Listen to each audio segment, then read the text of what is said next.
क्या आपने कभी सोचा है, जो कुछ भी आप देख रहे हैं, महसूस कर रहे हैं, क्या वह सच है या फिर एक बहुत बड़ा छलावा?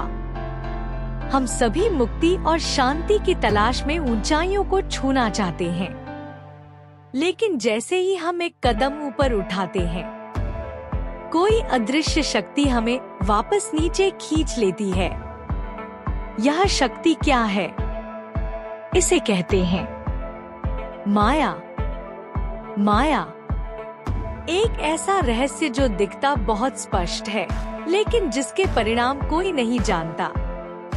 जब एक साधक ध्यान की गहराइयों में उतरता है, जब उसका प्राण निचले चक्रों से उठकर आज्ञा चक्र की ओर बढ़ता है, तब माया अपना सबसे बड़ा खेल खेलती है। आपको लगेगा कि आप आनंद में हैं, आपको लगेगा कि आपने ईश्वर को पा लिया, लेकिन क्या वह सिर्फ आपका अहंकार है? क्या वह चेतना का एक और मीठा भ्रम है? शिव और शक्ति की इस लीला में माया वह शक्ति है जो आपको इस दुनिया से बांधे रखती है, और आध्यात्मिकता वह तो शून्य में विलीन हो जाने का मार्ग है। दोनों एक दूसरे के विपरीत हैं। याद रखिए, माया से लड़ा नहीं जा सकता, उसे प्रसन्न करना पड़ता है। बिना उसकी अनुमति के उदान प्राण की यात्रा संभव ही नहीं। तो फिर इस माया जाल को कैसे तोड़ा जाए? कैसे पहुँचे उस परम समाधि तक जहाँ सिर्फ और सिर्फ सत्य है? आइए जीवन के इस सबसे गहरे रहस्य के पर्दे उठाते हैं। प्रश्न 1, माया क्या है और आध्यात्मिक उन्नति में इसकी क्या भूमिका है? एक साधक या मुमुक्षु को अपनी आध्यात्मिक यात्रा के लिए माया के साथ किस प्रकार व्यवहार करना चाहिए? उत्तर: माया भ्रम को समझना और परिभाषित करना अत्यंत कठिन है। यद्यपि सरल शब्दों में माया के एम को रहस्य, ए को स्पष्ट, वाई को प्रतिफल और इसके अंतिम अक्षर ई को मनमाना माना जा सकता है। इसलिए माया को इस प्रकार परिभाषित किया जा सकता है: एक ऐसा रहस्य जो अत्यंत स्पष्ट प्रतीत होता है, परंतु अपने संपूर्ण अंतिम परिणाम में केवल मनमाने ढंग से ही फल देता है। नाभि क्षेत्र में विभिन्न प्राणों के प्रभाव और घनिष्ठ अंतःक्रिया से उदान प्राण रूपांतरित हुआ है। इसमें पार्थिव तत्वों या भौतिक तत्वों की अपेक्षा आकाश तत्व अधिक होता है। यह सुषुम्ना नाड़ी से होता हुआ विभिन्न चक्रों के माध्यम से ऊर्ध्वगमन करता है और एक शुद्ध दिव्य प्रकाश के रूप में आज्ञा चक्र तक पहुंचता है।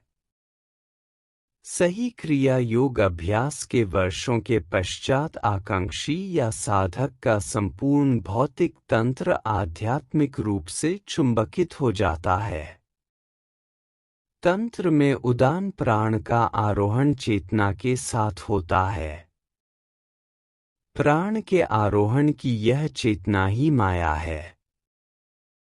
उदान प्राण के अगले उच्च चक्र में आरोहण करने से पूर्व प्रत्येक चक्र में इस चेतना का विलीन होना आवश्यक है। अभ्यास के साथ धीरे धीरे चेतना अचेतनता में बदल जाती है। जैसे किसी वाहन को सीखने वाला या चालक प्रारंभ में बहुत सतर्क और पूर्णतः सचेत होता है और बाद में सीखने के पश्चात वह बिना अधिक चेतना के स्वतः वाहन चलाता है। जैसे एक माँ भावनात्मक और मानसिक रूप से बिना किसी चेतना के अपने शिशु के प्रति स्नेह में निमग्न रहती है, क्योंकि उसकी चेतना शिशु के प्रेम में पूर्णतः विलीन हो जाती है, वह पूरी तरह से अचेत हो जाती है और यह नहीं जानती कि वह अपने बच्चे से किस प्रकार प्रेम करती है। इसी प्रकार एक लंबे अभ्यास के पश्चात साधक या आध्यात्मिक आकांक्षियों की चेतना अचेतनता में निमग्न हो जाती है। आकांक्षी को माया को प्रसन्न करना चाहिए क्योंकि माया सर्वशक्तिमान है और जब तक माया मार्ग नहीं देती तब तक आरोहण की प्रक्रिया में अचेतनता व्यवहार्य नहीं है।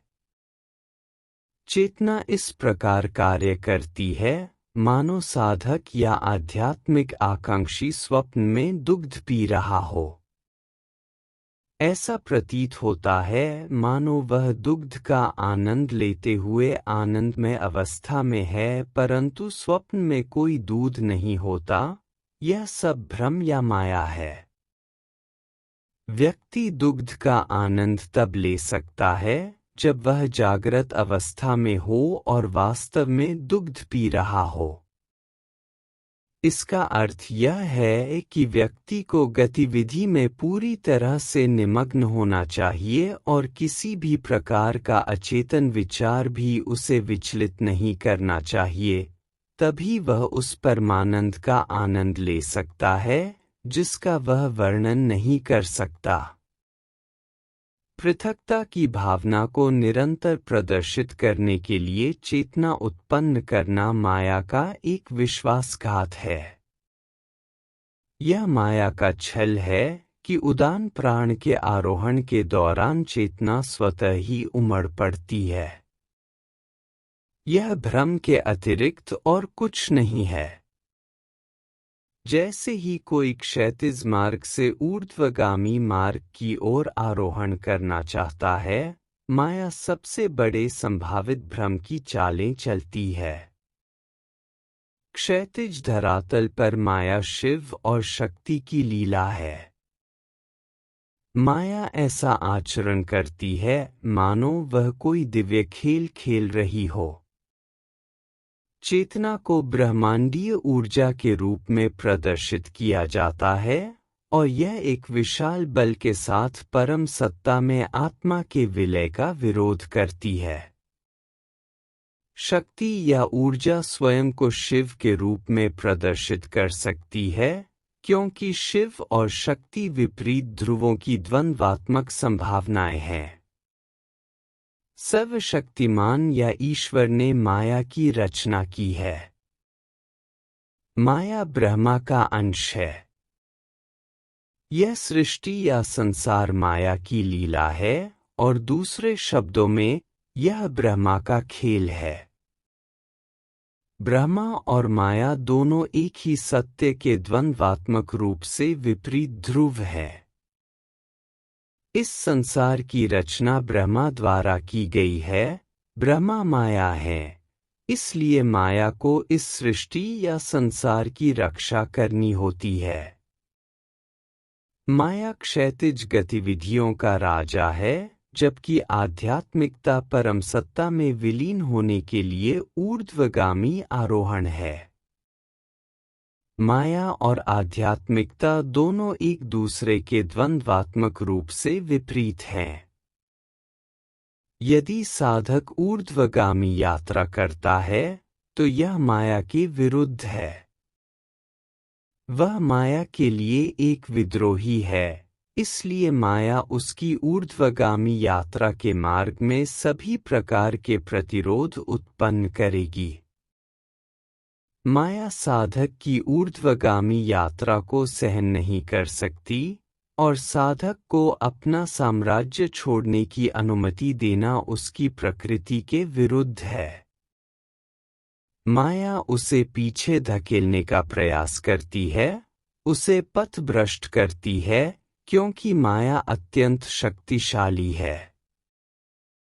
माया साधक को ऊर्ध्वगामी यात्रा से रोकने, उसे विचलित करने का प्रयास करती है और आध्यात्मिक आकांक्षी को अपने शासन का विद्रोही मानती है।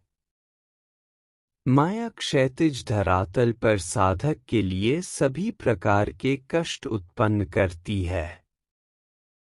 कई बार वह स्वयं को अत्यंत दयनीय अनुभव करता है।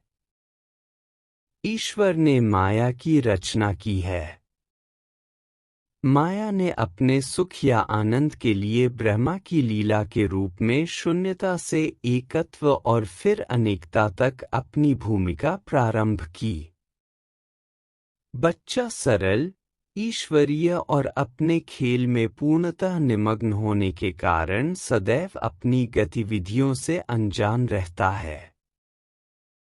माया बच्चे को पथभ्रष्ट करने के लिए चेतना का छल खेलती है और इस प्रकार उसे भ्रम में डालकर सांसारिक गतिविधियों की ओर आकर्षित करती है।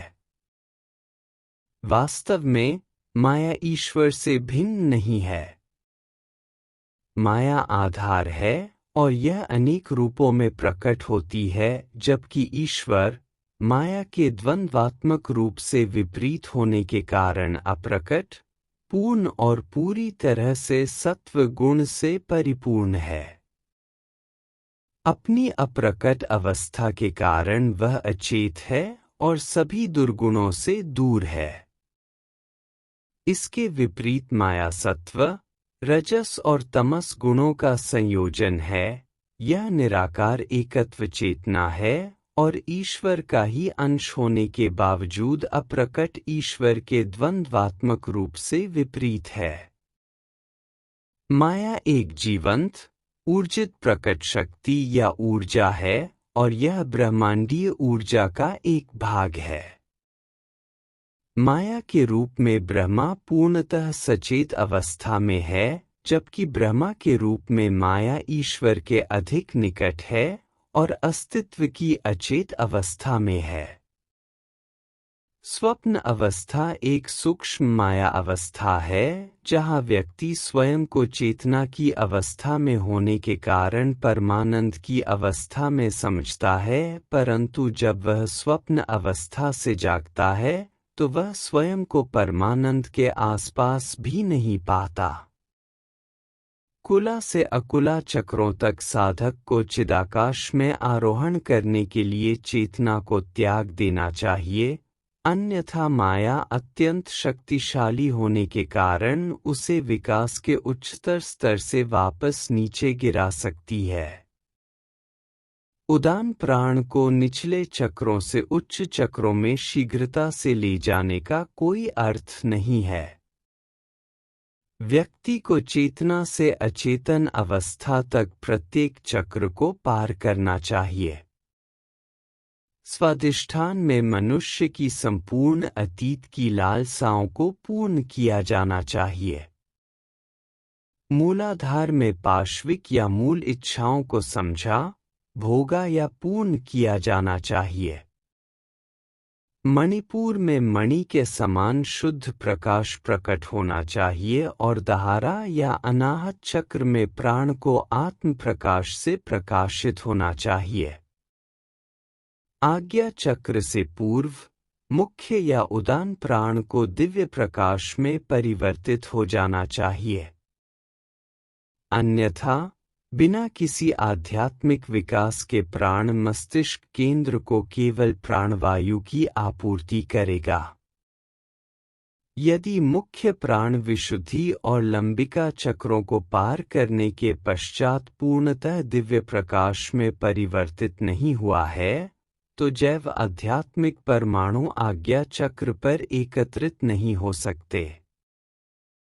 तुरीय अवस्था में कोई प्राण नहीं होना चाहिए। यदि तुरीय में प्राण विद्यमान है, तो यह दर्शाता है कि यह तुरीय का भ्रम है। तुरीय एक अर्ध जागृत अवस्था है। अकुला चक्र में सभी प्रकार की चेतना क्षीण हो जानी चाहिए।